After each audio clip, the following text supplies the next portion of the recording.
राधे राधे दोस्तों। ब्रजमंडल जहाँ की हर रज मिट्टी में श्री कृष्ण और राधा रानी की लीलाएं रची बसी हैं। जब भी हम मथुरा वृंदावन आते हैं तो बांके बिहारी और प्रेम मंदिर के तो दर्शन करते ही हैं। लेकिन क्या आप जानते हैं कि 84 कोस की ब्रज परिक्रमा में 12 प्रमुख वन आते हैं, 12 वन आते हैं।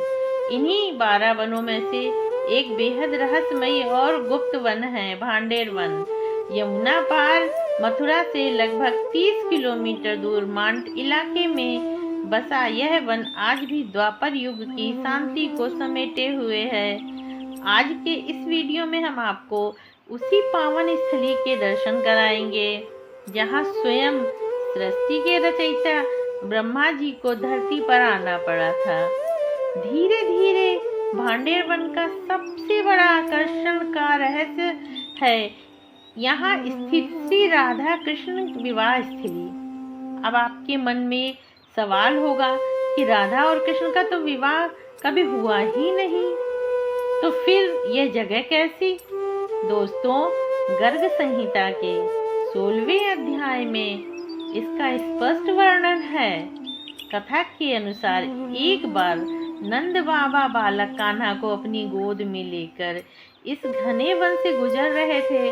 तभी अचानक मौसम बदल गया, भयंकर आंधी चलने लगी और आसमान में काले घने बादल भी छा गए।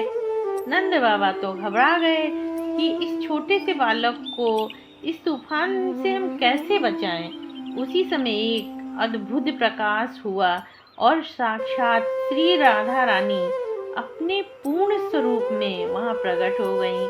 भगवान श्री कृष्ण ने भी अपना किशोर रूप ले लिया, बालक रूप ले लिया। तब स्वयं ब्रह्मा जी वहां पुरोहित पंडित जी के रूप में अवतरित हुए और उन्होंने वेद मंत्रों के साथ राधा और कृष्ण का गंधर्व विवाह संपन्न कराया।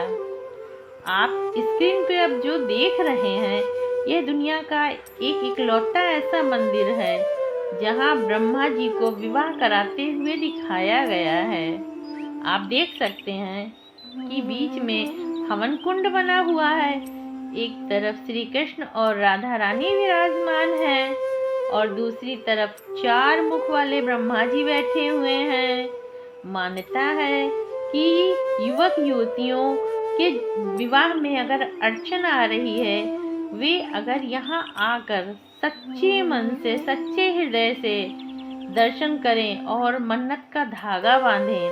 जैसे आपको कांच पर लाल पीले धागे बंधे दिख रहे होंगे, तो उनकी मनोकामना अवश्य पूरी होती है।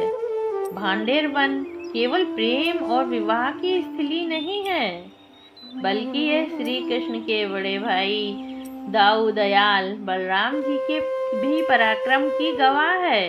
द्वापर युग में यह वन बहुत घना हुआ करता था।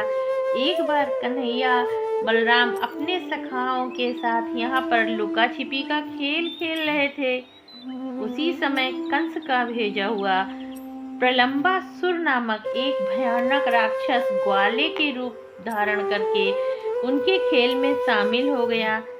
खेल का नियम था कि जो हारेगा वो जीतने वाले को अपनी पीठ पर बैठा कर घुमाएगा। प्रलंबासुर हार गया और उसे बलराम जी को अपनी पीठ पर बैठाना ही पड़ा। पीठ पर बैठते ही बलराम जी ने तो अपना ढेर सारा वजन बढ़ा दिया। राक्षस अपना असली भयंकर रूप धारण करके आसमान में उड़ने लगा। तब बलदाऊ ने अपने एक ही मुष्टिका प्रहार यानी एक मुक्का मारा और उस असुर का सर फोड़ दिया। उसका तो उद्धार हो गया। इसी वन में एक अत्यंत प्राचीन विशाल बरगद का पेड़ है जिसे भांडेर वट कहा जाता है। ग्रंथों के अनुसार जब भगवान श्री कृष्ण वन में गाय चराने आते हैं तो इसी वट वृक्ष की ठंडी छांव में बैठकर अपने मित्रों के साथ, ग्वाल वालों के साथ वन भोज किया करते थे। सभी ग्वाल वाल अपने अपने घरों से छाछ, दही, माखन और रोटी लाते थे और कान्हा जी सबके बीच में बैठकर भोजन करते थे, भोजन का आनंद लेते थे। आज भी भक्त यहाँ आकर इस पवित्र पेड़ की परिक्रमा भी करते हैं और उस दिव्य समय को महसूस करते हैं। अब हम आपको दर्शन करा रहे हैं वहाँ के पवित्र त्रिवेणी कूप के, जिसे वेणुकूप कहा जाता है। वेणु का अर्थ तो बांसुरी होता है, तो सभी जानते हैं। जब यहाँ ग्वाल वालों को जोरों से प्यास लगी और आसपास कोई जल का स्रोत ही नहीं था, तब भगवान श्री कृष्ण ने अपनी वेणु बांसुरी से पाताल में प्रहार किया। उसी प्रहार से यह कुआं प्रकट हो गया। इसमें पवित्र नदियों का जल समाहित है। जो भी श्रद्धालु यहाँ आते हैं वे इस कूप के जल के आचमन जरूर करते हैं। इसे बहुत ही चमत्कारी और पवित्र माना जाता है। दोस्तों, मथुरा की भीड़ भाड़ से दूर भांडेर वन की यह शांति आज भी हमारे मन को द्वापर में ले जाती है। अगर आप ब्रज की असली अनुभूति करना चाहते हैं तो अपनी अगली यात्रा वृंदावन यात्रा में भांडेर वन के दर्शन जरूर करें। उम्मीद है आपको ये ऐतिहासिक और आध्यात्मिक यात्रा पसंद आई होगी। अगर ये वीडियो अच्छी लगी हो तो कमेंट बॉक्स में हाजिरी लगाएं और लिखें जय श्री राधे। वीडियो को लाइक करें, शेयर करें और ऐसे ही अद्भुत और अनसुने रहस्यों को जानने के लिए हमारे चैनल को सब्सक्राइब करना ना